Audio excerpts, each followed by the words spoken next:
வணக்கம் நண்பர்களே, தமிழ்நாடு வானிலை சேனலில் உங்களை மனமார்ந்த வரவேற்பு செய்கிறோம். சென்னை உட்பட முழு தமிழ்நாடு முழுவதும் வானிலை வேகமாக மாற்றமடைந்து வருகிறது.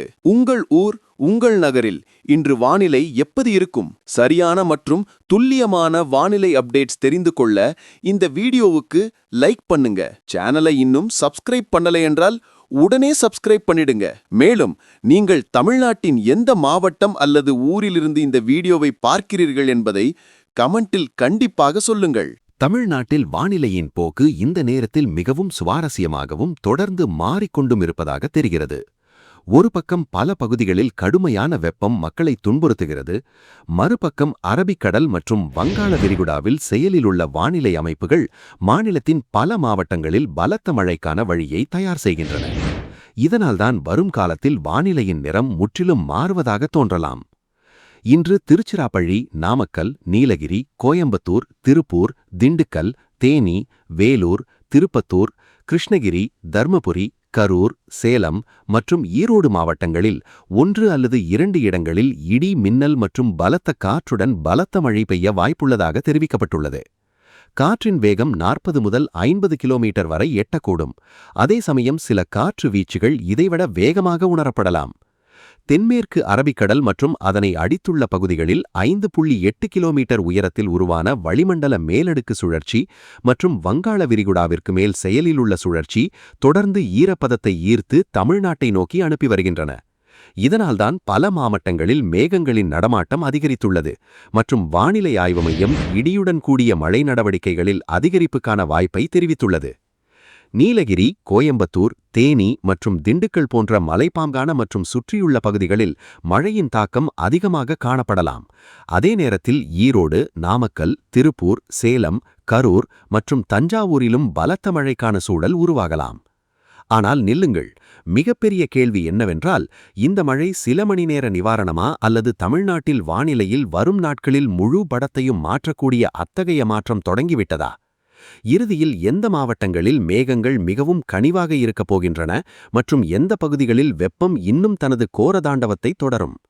இந்த அறிக்கையின் அடுத்த பகுதியில் வானிலை திடீரென ஆபத்தானதாக மாறக்கூடிய அந்த மாவட்டங்களின் தகவல்களை நாங்கள் உங்களுக்கு வழங்கப் போகிறோம். எனவே இறுதி வரை எங்களுடன் இணைந்திருங்கள். சென்னை மற்றும் அதன் சுற்றுவட்டார பகுதிகளை பற்றி பேசினால், இங்கு வானம் ஓரளவு மேகமூட்டத்துடன் இருக்க வாய்ப்புள்ளது. நகரத்தின் சில பகுதிகளில் லேசானது முதல் மிதமான மழை மற்றும் இடியுடன் கூடிய தூறல்கள் பெய்யக்கூடும். வெப்பநிலை இன்னும் அதிகமாகவே இருக்கும். அதிகபட்ச வெப்பநிலை 40 முதல் 41 டிகிரி செல்சியஸ் வரையிலும், குறைந்தபட்ச வெப்பநிலை 28 முதல் 29 டிகிரி செல்சியஸ் வரையிலும் இருக்கக்கூடும் என்று கணிக்கப்பட்டுள்ளது.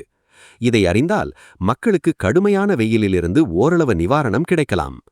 கடந்த காலத்தில் திருச்சியில் அதிகபட்ச வெப்பநிலை சுமார் 104 டிகிரி ஃபாரன்ஹீட் பதிவாகிறது. வேலூர் மற்றும் மதுரையில் வெப்பநிலை சுமார் 103 டிகிரி ஃபாரன்ஹீட் வரை எட்டியது.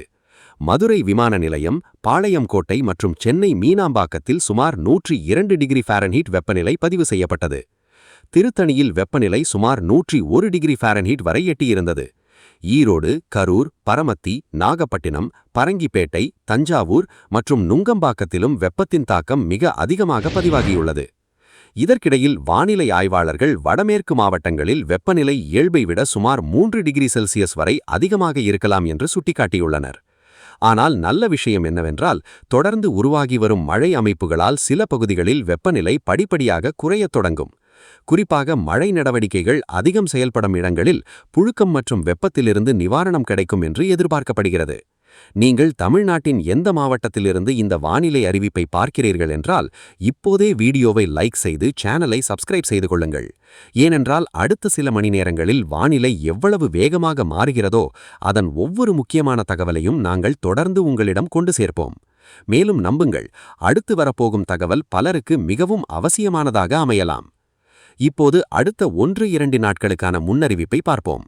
நீலகிரி, கோயம்புத்தூர், தேனி, திண்டுக்கல், ஈரோடு, நாமக்கல், திருப்பத்தூர், திருப்பூர், சேலம், திருவண்ணாமலை, கிருஷ்ணகிரி, கரூர், திருச்சிராப்பள்ளி, தஞ்சாவூர், தர்மபுரி, மதுரை மற்றும் சிவகங்கை மாவட்டங்களில் பலத்த மழையுடன் பலத்த காற்று வீச வாய்ப்புள்ளது. வானிலை ஆய்வு மையம் இங்கு இடி மற்றும் மின்னல் எச்சரிக்கையை வெளியிட்டுள்ளது. இத்தகைய சூழ்நிலையில் திறந்த வெளிகள், உயர்ந்த மரங்கள் மற்றும் மின் கம்பங்களுக்கு அருகில் இருப்பதை தவிர்க்க அறிவுறுத்தப்பட்டுள்ளது. இப்போது லட்சக்கணக்கான மக்களின் பார்வையில் மிகவும் முக்கியமான வானிலை அறிகுறி இந்த தொடர்ந்து அதிகரித்து வரும் மழை வர இருக்கும் பருவகால மணியத்தின் வலுவான வருகையா? தமிழ்நாட்டின் பல பகுதிகளில் வெள்ளப்பெருக்கு மற்றும் பலத்த மழை போன்ற சூழ்நிலைகள் உருவாகலாமா? அடுத்த பகுதியில் மாவட்ட வாரியான தாக்கம், கடல் பகுதிகளுக்கான எச்சரிக்கை, மீனவர்களுக்கான எச்சரிக்கை மற்றும் வரும் நாட்களின் மிகப்பெரிய வானிலை நிலவரத்தை விரிவாக கூறப்போகிறோம். ஏனென்றால் அடுத்த தகவல் சாதாரணமானதல்ல, மிகவும் முக்கியமானதாக அமையலாம். மழை மற்றும் மேகங்களின் இந்த கதை இதோடு முடிவடையவில்லை. மாறாக இப்போது வானிலையின் தாக்கம் கடலோரப் பகுதிகள் முதல் மலைப்பகுதிகள் வரை இன்னும் தீவிரமடைவது காண முடிகிறது. வானிலை ஆய்வு மையத்தின்படி அடுத்த சில காலத்திற்கு தமிழ்நாடு, புதுச்சேரி மற்றும் காரைக்காலின் பல பகுதிகளில் இடி மின்னலுடன் கூடிய லேசானது முதல் மிதமான மழை தொடரக்கூடும் என்று கணிக்கப்பட்டுள்ளது. குறிப்பாக நீலகிரி, கோயம்புத்தூர், தேனி, திண்டுக்கல், ஈரோடு, நாமக்கல், திருப்பூர், சேலம், கரூர், திருச்சிராப்பள்ளி, தஞ்சாவூர், தர்மபுரி, மதுரை மற்றும் சிவகங்கை மாவட்டங்களில் வானிலை மிகவும் சுறுசுறுப்பாக இருக்கும். இங்கு 1 அல்லது 2 இடங்களில் பலத்த மழையுடன் மின்னல் மற்றும் பலத்த காற்று வீச வாய்ப்புள்ளது. காற்றின் வேகம் 40 முதல் 50 கிலோமீட்டர் வரை எட்டக்கூடும். அதே சமயம் சில இடங்களில் இதன் காற்று வீச்சுகள் 60 கிலோமீட்டர் வரை கூட உணரப்படலாம். இந்த சூழ்நிலைகளுக்கு பின்னால் தென்மேற்கு அரபிக்கடல் மற்றும் வங்காள விரிகுடாவில் செயலிலுள்ள சூறாவளி சுழற்சி முக்கிய காரணமாகும். கடலிலிருந்து தொடர்ந்து ஈரப்பதம் கிடைப்பதன் காரணமாக மேகங்களின் அடர்த்தி அதிகரிக்கிறது. இதனால்தான் பல மாவட்டங்களில் திடீரென வானிலை மாறக்கூடும். காலையில் வெயில் மற்றும் புழுக்கம் இருந்த பிறகு மதியம் அல்லது மாலை நேரத்தில் பலத்த மேகங்கள், இடி மற்றும் மழையின் காலம் தொடங்கலாம். எனவே எந்த பகுதிகளில் இப்போது வானிலை சாதாரணமாக தெரிகிறதோ அங்கேயும் எச்சரிக்கையாக இருக்க வேண்டிய அவசியம் உள்ளது. நீலகிரி மற்றும் கோயம்புத்தூரின் மலைப்பகுதிகளில் மழை நடவடிக்கைகள் அதிக பாதிப்பை ஏற்படுத்தக்கூடும். அதே நேரத்தில் தேனி மற்றும் திண்டுக்கலிலும் நல்ல மழைக்கான வாய்ப்பு நீடிக்கிறது. ஈரோடு, நாமக்கல் மற்றும் சேலம் போன்ற மாவட்டங்களில் பலத்த காற்றுடன் கூடிய மழை மக்களுக்கு வெப்பத்திலிருந்து நிவாரணம் அளிக்கலாம். கரூர் மற்றும் திருச்சிராப்பள்ளியிலும் வானிலை வேகமாக மாறுவதற்கான அறிகுறிகள் தென்படுகின்றன.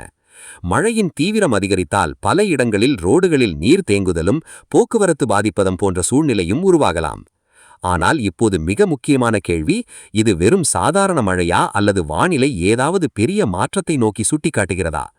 ஏனென்றால் கடலுக்கு மேல் உருவாகி வரும் நடவடிக்கைகள் தொடர்ந்து வலுப்பெறுகின்றன மற்றும் சில பகுதிகளில் மழையின் தாக்கம் எதிர்பார்த்ததை விட அதிகமாகவும் இருக்கலாம் என்று நிபுணர்கள் கருதுகின்றனர்.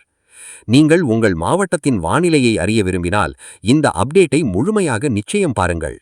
ஏனென்றால் அடுத்த கட்ட தகவல் நேரடியாக உங்கள் பாதுகாப்பு மற்றும் தயாரிப்புடன் தொடர்புடையது. மீனவர்களுக்கும் சிறப்பு எச்சரிக்கை விடுக்கப்பட்டுள்ளது. தமிழ்நாட்டின் கடலோர பகுதிகள், மன்னார் வளைகுடா மற்றும் குமரிக்கடல் பகுதிகளில் கடலில் வானிலை சீற்றமாக இருக்கலாம்.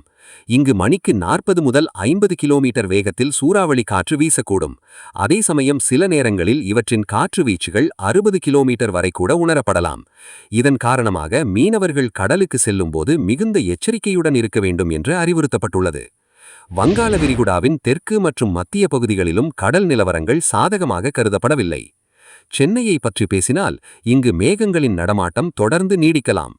நகரத்தின் சில பகுதிகளில் லேசானது முதல் மிதமான மழை மற்றும் இடியுடன் கூடிய தூறல்கள் பெய்யக்கூடும். அதிகபட்ச வெப்பநிலை 40 முதல் 41 டிகிரி செல்சியஸ் மற்றும் குறைந்தபட்ச வெப்பநிலை 28 முதல் 29 டிகிரி செல்சியஸ் வரையிலும் இருக்கக்கூடும் என்று கணிக்கப்பட்டுள்ளது. அதாவது வெப்பம் முழுமையாக முடிவடையாது, ஆனால் அவ்வப்போது பெய்யும் மழை மக்களுக்கு நிச்சயம் நிவாரணம் அளிக்கலாம். இந்த வானிலை தகவல் உங்களுக்கு பயனுள்ளதாக தெரிந்தால் இப்போதே வீடியோவை லைக் செய்து சேனலை சப்ஸ்கிரைப் செய்து கொள்ளுங்கள். ஏனென்றால் வரும் நாட்களில் வானிலை ஒவ்வொரு கணமும் மாறிக்கொண்டிருக்கும் நிலையில் ஒரு சிறிய அப்டேட் கூட உங்களுக்கு மிகவும் முக்கியமானதாக அமையலாம்.